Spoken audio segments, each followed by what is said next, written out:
Dahmer's horrific crimes not only were surprising to the nation, but they also left the medical science community absolutely shocked. When you hear the name Jeffrey Dahmer, you think this guy is absolutely evil, horrendous, ew.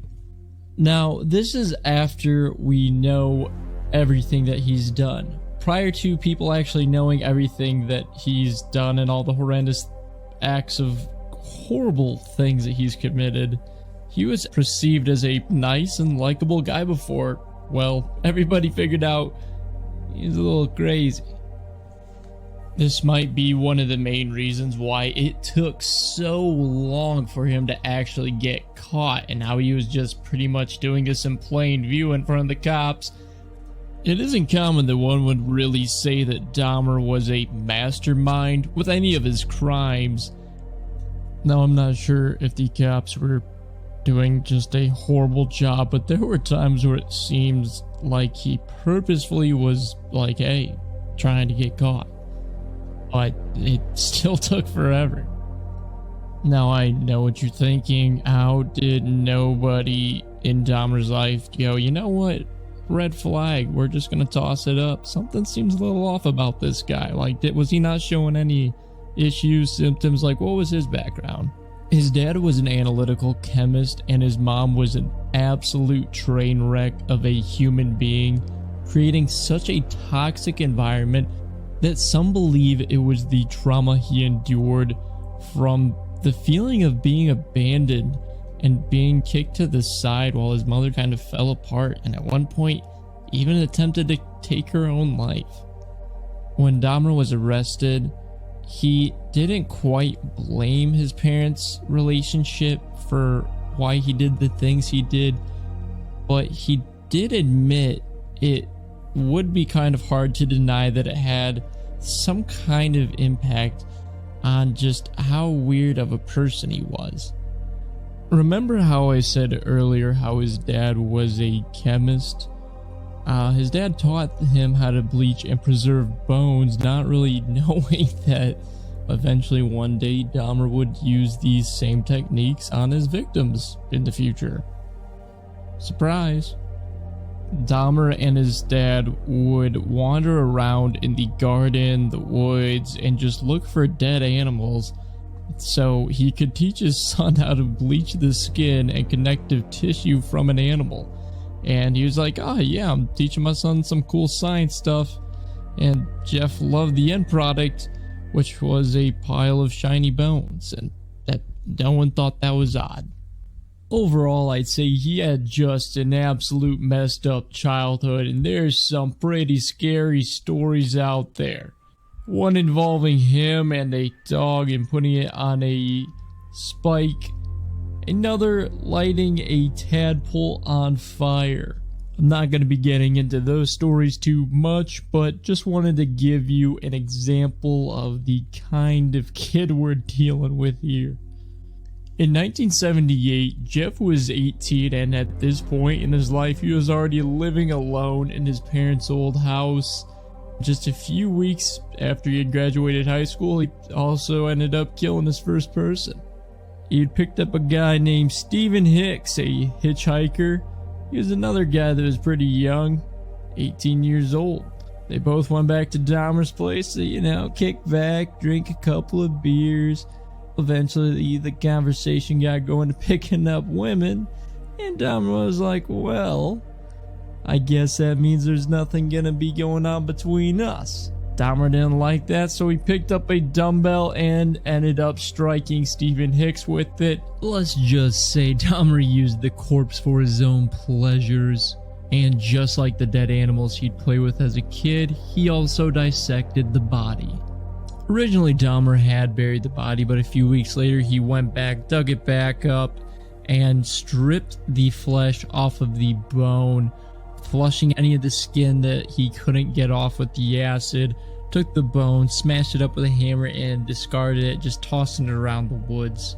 Jeff had actually tried to go to college, but it turns out being an alcoholic and going to college isn't a good mix, so he couldn't quite make it there, so he dropped out and joined the army, and his shenanigans didn't end there. Jeff joined the army right before turning 19, and being an alcoholic in the army didn't turn out to be too good of a combination either, as when he was 22, he was dishonorably discharged from the army. The man liked his cold beers, but his parents thought they were destroying his life as he was an alcoholic, so they sent him up to Alice, Wisconsin to live with his grandmother. Jeff's grandmother was able to keep Jeff from lashing out for a little while until Jeff eventually lost his job and he turned back to the booze and decided to go back to wanting to feel power or control, and was exposing himself to women and children, which eventually got him arrested. At the age of 22, he was charged with indecent exposure and had to pay $50. It really doesn't seem like that much. Around this time, Jeff was working at a chocolate factory, and while he was whipping up that chocolate, all he could think about was these twisted thoughts that led him to stealing a mannequin to carry out these sexual desires and pleasures on. He had a good thing going with the mannequin until his grandmother saw it and found it, and like any normal grandmother, told Jeff that he had to get rid of it. It creeped her out.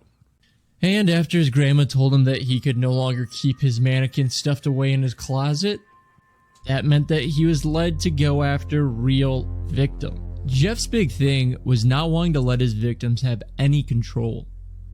These were his two main methods of accomplishing that. Method 1. Jeff was a big drinker, and Jeff could outdrink a majority of people, and he would wait for his victims to pass out from trying to keep up with his drinking. Method number 2. Jeff would put some sleeping pills in their drinks. If he was tossing them back and they were keeping up pace, why not just throw a little sleepy pill in there, and next thing you know, you got a perfectly unconscious victim. It's estimated that this happened approximately 12 times, but he was never arrested for it, likely because no one pressed charges. The only consequence he faced from this was he was banned from the bathhouses. Who would have guessed that having a rapist as a local is bad for business? Dahmer didn't feel like drugging men in bathhouses was enough to fill his desires though.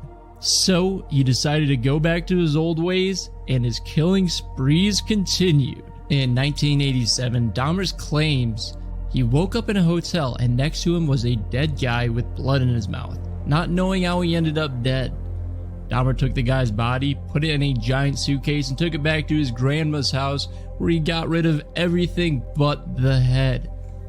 He kept the head and boiled the head so he could keep it for his own sexual pleasures. This was Dahmer's game plan. Step 1, drug. Step 2, strangle. Step 3, crush the bones with a hammer and throw them in the woods. Jeff's grandmother had asked him to leave and complained about the foul smells in the house, which turned out to be the remains of humans decaying, but she never thought her beloved grandson could actually be a killer. By his 5th victim, Jeff had gotten to the point where he was keeping the heads and other parts preserved by filleting the bodies in his grandmother's bathtub. A sexual assault crime he committed in 1989 resulted in his probation and 1 year in the House of Corrections just days after his 29th birthday.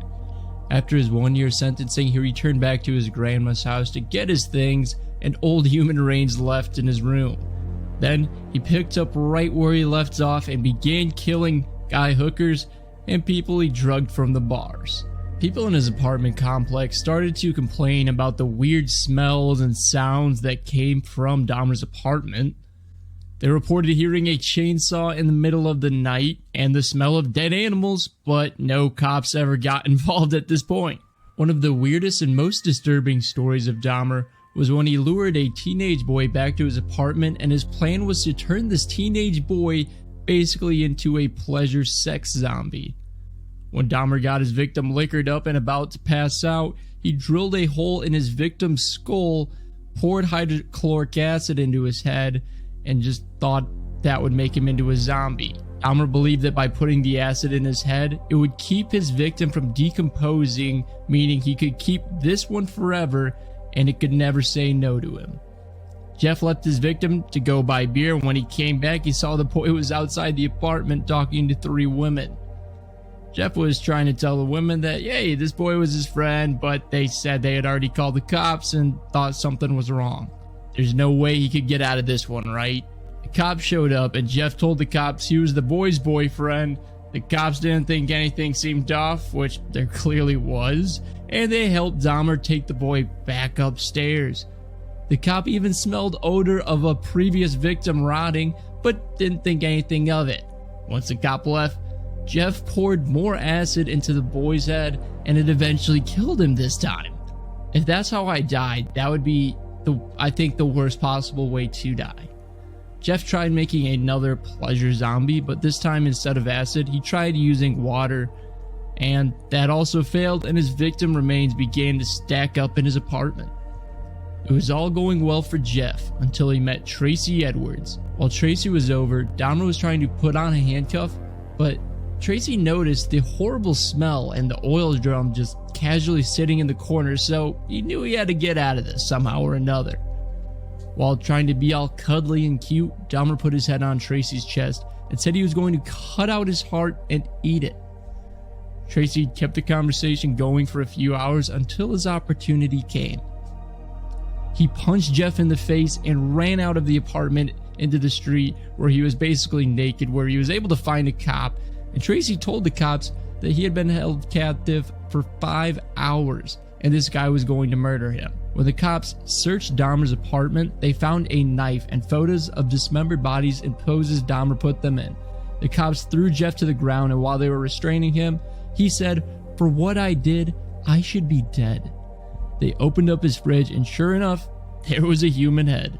Overall, they found tools in his apartment used for dismembering bodies, 7 skulls, large muscle fillets packaged in plastic baggies. Yes, this means Dahmer was also eating his victims. When Dahmer was later questioned, he said he was trying to create zombie sex slaves by lobotomizing his victims. There was some outrage when this case came to an end and it was all said and done because of the poor police work. It's argued that the police didn't take it seriously at first because it was mainly African American or poor victims. Dahmer was sentenced 15 consecutive life prison sentences. In total, he killed 17 people, and at the end of 1994, Dahmer was attacked by a man in the bathroom in the gym. He was hit with a bar and eventually died in the hospital. And that is the story of Jeffrey Dahmer.